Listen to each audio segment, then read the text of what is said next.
আসসালামু আলাইকুম। আমি নাজরিন সুলতানা, আঙ্গারিয়া উচ্চ বিদ্যালয়, আঙ্গারিয়া শরীয়তপুর। আজ আমি অষ্টম শ্রেণীর জন্য আরও একটি ভিডিও এসেছি। সেটা হলো রাইট ফর্ম অফ ভার্ব।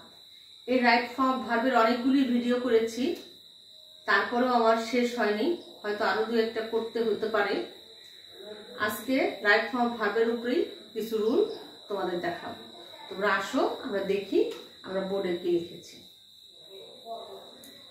দেখো, আমরা বোর্ডে লিখেছি রাইট ফর্ম অফ ভার্ব, ভার্বের সঠিক ব্যবহার। এই ভার্বের সঠিক ব্যবহার সম্পর্কে আমি অনেক আলোচনা করেছি বিভিন্ন ভিডিওতে, আবারও কিছু নতুন নতুন রুল নিয়ে এসেছি। প্রথম যে রুলটা দেখাবো সেটা হলো সিন্স ও ফরের ব্যবহার। সিন্সের অনেক বাংলা আছে। সিন্সের বাংলা হতে, থেকে, চেয়ে, আবার পূর্বেও বাংলা আছে। আজকে প্রথম যে রুলটা দেখাবো সিন্স এবং ফরের রুল। যদি কখনো সিন্স এবং ফর দ্বারা সময় বোঝায়, যদি কোনো সেন্টেন্সে সিন্স এবং ফর দ্বারা সময়কে উল্লেখ করে, সময়কে বোঝায়, যেমন আমি দেখো লিখেছি it has been rain this ব্র্যাকেটে সিন্স মর্নিং। তার মানে সকাল হতে কি হচ্ছে, বৃষ্টি হচ্ছে। তাই সিন্স দ্বারা কি বোঝাচ্ছে, সময়কে নির্দেশ করছে। যখন সিন্স এবং ফর দ্বারা সময়কে নির্দেশ করবে তখন সেন্টেন্সটা হয়ে যাবে প্রেজেন্ট পারফেক্ট কন্টিনিউয়াস টেন্স। আমি কি বললাম, যদি কোনো সেন্টেন্সে সিন্স অথবা ফর দেখো এবং সেই সিন্স এবং ফর দ্বারা যদি সময়কে নির্দেশ করে, সেই ক্ষেত্রে সিন্স এবং ফরের যে সেন্টেন্সটা থাকবে সেই সেন্টেন্সটা হয়ে যাবে প্রেজেন্ট পারফেক্ট কন্টিনিউয়াস টেন্স। দেখো, প্রেজেন্ট পারফেক্ট কন্টিনিউয়াস টেন্স তার মানে কি, ইট হ্যাজ বিন, এখন এই রেইন হয়ে যাবে রেইনিং, রেইনের সাথে আইএনজি, রেইনিং সিন্স মর্নিং। তাহলে আমরা দেখো, আমরা জানলাম সিন্স এবং ফর দ্বারা যদি সময়কে বোঝায় সেন্টেন্সটা হয়ে যাবে প্রেজেন্ট পারফেক্ট কন্টিনিউয়াস টেন্স। এই যে দ্বিতীয় যে রুলটা দেখো, আই রিড দ্য বুক, ব্র্যাকেটে আছে read the book for 2 hours। তাহলে এইখানে কি হয়ে যাবে, এখানে present perfect continuous tense, I have been. তারপরে কি হয়ে যাবে, রিডিং দ্য বুক, পরে একটু যা আছে তাই। তাহলে আমরা সিন্স এবং ফরের ব্যবহার জানলাম। সিন্স এবং ফর থাকলে সেখানে সময় বোঝালে কোন টেন্সে করতে হয় আমরা জানলাম। এখন যে রুলটা দেখাবো, দেখো এটাও সিন্সের ব্যবহার। এটাও কিসের ব্যবহার, সিন্সের ব্যবহার। যদি কোনো সেন্টেন্সে সিন্স কনজাংশনের কাজ করে, যদি কোনো সেন্টেন্সে সিন্স শব্দটা কনজাংশনের কাজ করে, তখন তার বাংলা হয়ে যায় পূর্বে। আমি আবারও বলছি, যদি কোনো সেন্টেন্সে সিন্স কনজাংশনের কাজ করে তখন সেই সিন্সের বাংলা হয়ে যায় পূর্বে। সেই ক্ষেত্রে সিন্সের ক্ষেত্রে প্রথম সেন্টেন্স, যেমন দেখো 2 years have passed since, আবার 2 years passed since। তারপরে দেখো, যদি মাঝখানে সিন্স দেখো, প্রথম সেন্টেন্সটা যদি প্রেজেন্ট টেন্সের কোনো একটা ভাগে হয়, প্রেজেন্ট ইনডিফিনিট হইতে পারে, প্রেজেন্ট পারফেক্ট হইতে পারে, প্রেজেন্ট টেন্সের কোনো একটা ভাগে থাকলে পরের সেন্টেন্সটা বাধ্যতামূলকভাবে পাস্ট ইনডিফিনিট টেন্স করতে হবে। তাহলে আমরা জানলাম সিন্স যদি কনজাংশন রূপে বসে তখন সিন্সের বাংলা হয়ে যায় পূর্বে।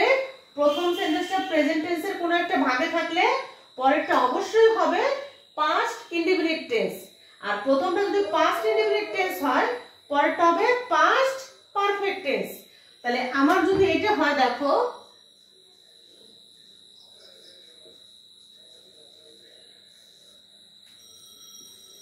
ডাই হয়ে যাবে ডাইট। আর এইখানে দেখো দ্বিতীয় উদাহরণটায় হ্যাড ডাইট। আমি আবারও বলছি, সিন যখন কনজাংশন রূপে কাজ করবে তখন সিন্স এর বাংলা হয়ে যাবে পূর্বে। প্রথম সেন্টেন্সটা প্রেজেন্ট টেন্সের কোনো একটা ভাগে যদি হয়, অথবা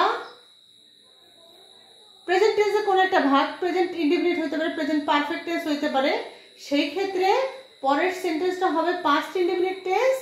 আর যদি প্রথম সেন্টেন্সটা পাস্ট ইনডিফিনিট টেন্স হয়, পরেরটা হবে পাস্ট পারফেক্ট টেন্স। আশা করি এই দুইটার সম্পর্কে তোমাদের আর কারো কোনো কথা নাই। আমি আরো একটা রুলে চলে যাচ্ছি, নতুন আর একটা রুলে চলে যাচ্ছি।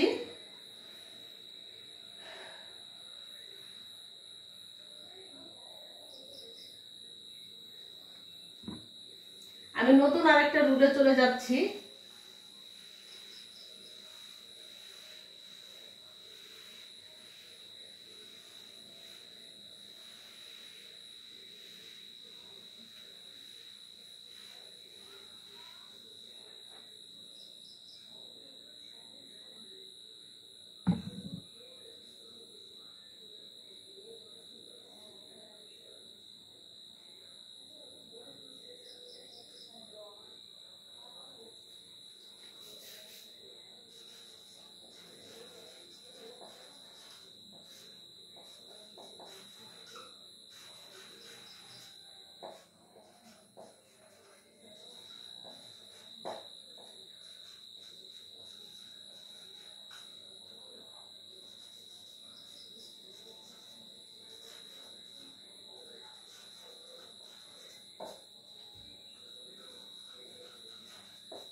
দেখো,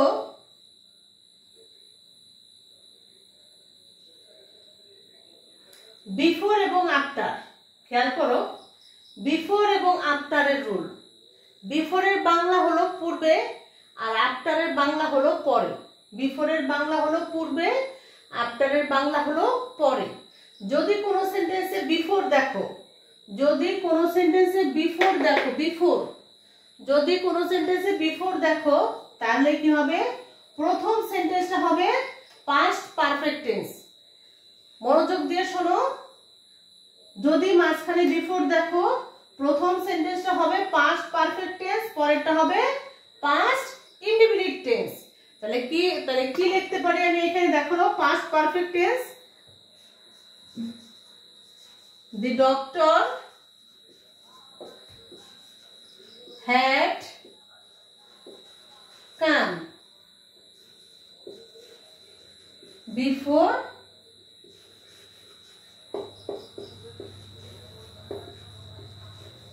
the patient died. তাহলে কি হলো? বিফোরের ক্ষেত্রে প্রথমটা হবে পাস্ট পারফেক্ট টেন্স, পরেরটা হবে পাস্ট ইনডিফিনিট টেন্স। ডাক্তার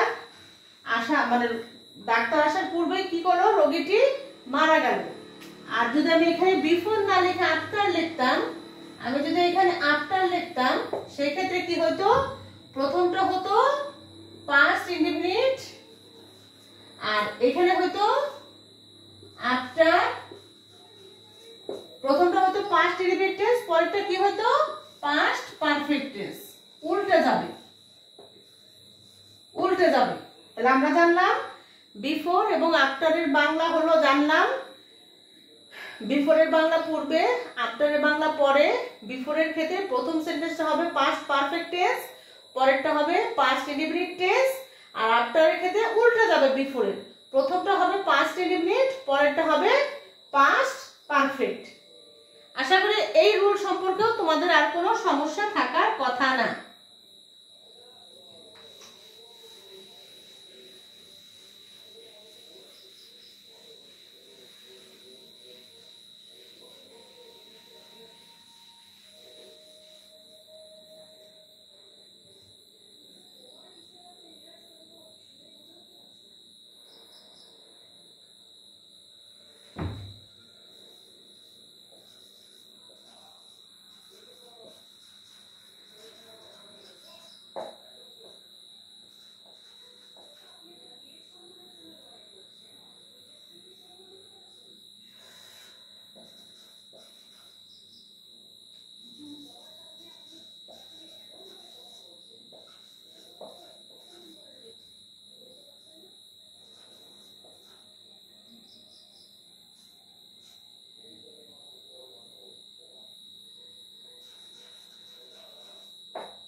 দেখো খুব ইম্পর্টেন্ট একটা কথা, আমি একটু আগে লিখছি স্টার্টে এগো, এই রুলটা আমি আগে বুঝিয়েছিলাম, এখন আবার রিভিউ করার উদ্দেশ্যে বুঝাচ্ছি।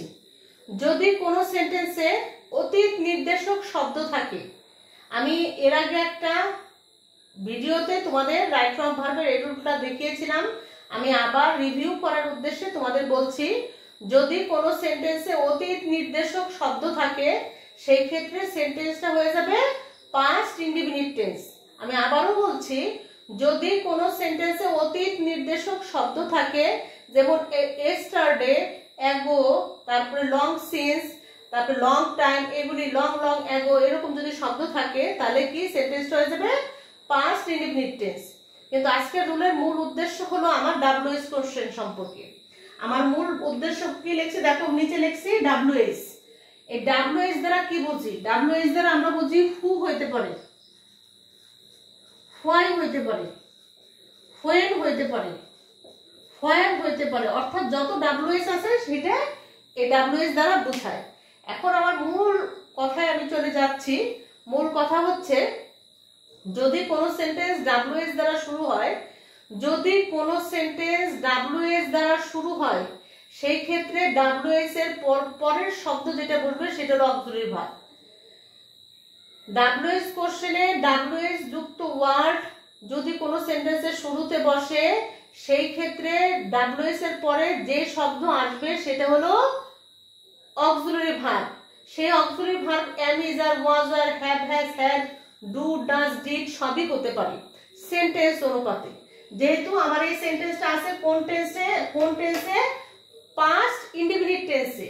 সেহেতু আমার এখানে কি করতে হবে? ডিড দ্বারা করতে হবে। যেমন দেখো, why, did, তারপরে বসবে subject. why did you go there yesterday? আমার মূল যেটা আমি বুঝাইতে চাচ্ছি সেটা হলো ডাব্লিউএস এর পরেই, ডাব্লিউএস কোশ্চেনের পরে যে শব্দটা বসবে সেটা হলো অক্সিলারি ভার্ব। সে যে কোনো অক্সিলারি ভার্ব হইতে পারে, এম, ইজ, আর হইতে পারে, ওয়াজ, আর হইতে পারে, হ্যাভ, হ্যাজ হইতে পারে, তারপরে ডু, ডাজ, ডিড যে কোনো অক্সিলারি ভার্ব হতে পারে। ডাব্লিউএস কোশ্চেনের পরে অক্সিলারি ভার্ব, তারপরে বসবে সাবজেক্ট। ডাব্লিউএস কোশ্চেনের পরে কখনোই সরাসরি সাবজেক্ট বসে না, সেটা কি বসে? অক্সিলারি ভার্ব বসে সেন্টেন্স অনুপাতে। সেন্টেন্সটা যদি প্রেজেন্ট টেন্সে করতে চাও তাহলে ডু, ডাজ, যদি পাস্ট টেন্সে করতে চাও তাহলে ডিড, যদি প্রেজেন্ট পারফেক্ট টেন্সে করতে চাও তাহলে হ্যাভ, হ্যাজ, যদি প্রেজেন্ট কন্টিনিউয়াস টেন্সে করতে চাও তাহলে এম, ইজ, আর, অর্থাৎ সাবজেক্ট অনুপাতে অক্সিলারি ভার্ব আগে বসবে। যে কোনো সেন্টেন্স খেয়াল করবা ডাব্লিউএস থাকলে সেখানে সরাসরি ডাব্লিউএস এর পরে কখনোই সাবজেক্ট বসে না, বসে কি বসে? অক্সিলারি ভার্ব বসে। আশা করি এই রুল সম্পর্কে তোমাদের আর কারো কোনো কথা নাই। আরেকটা রুল আছে,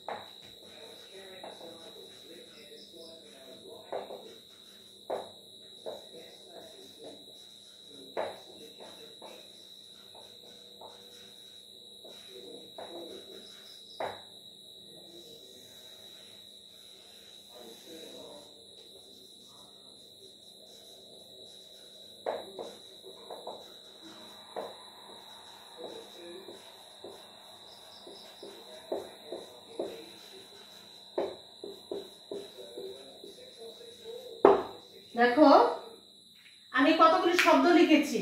কি কি শব্দ? It is time, it is high time, it is proper time. যদি কোনো সেন্টেন্সে এই শব্দগুলি দেখো, it is time, it is high time, it is proper time, তার ঠিক সময়, সঠিক সময় বোঝানো হয়েছে। যদি এই শব্দগুলি কোনো সেন্টেন্সে দেখো, তারপরে যদি তুমি সাবজেক্ট দেখো, তারপরে যদি তুমি সাবজেক্ট দেখো, তাহলে অবশ্যই সেন্টেন্সটা হবে পাস্ট ইনডিফিনিট টেন্সে। অবশ্যই সেন্টেন্সটা কিসে হবে? পাস্ট ইনডিফিনিট টেন্সে। কিন্তু বাংলা আসবে কোন ফর্মে? প্রেজেন্ট ফর্মে।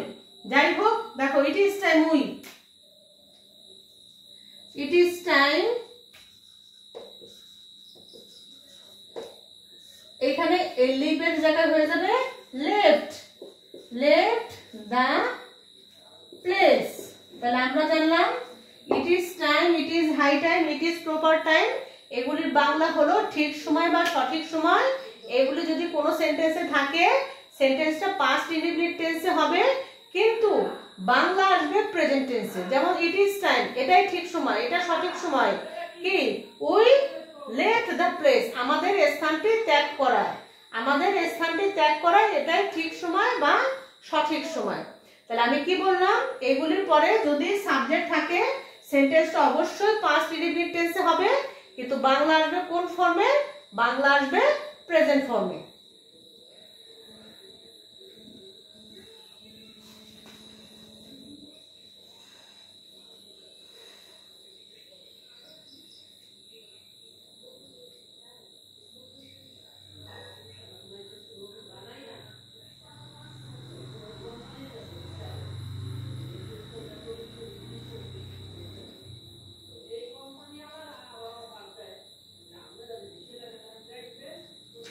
আমি আরো একটা রুল সম্পর্কে আলোচনা করছি।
মূল কথা, আমি কিছু শব্দ লিখেছি, খেয়াল করো।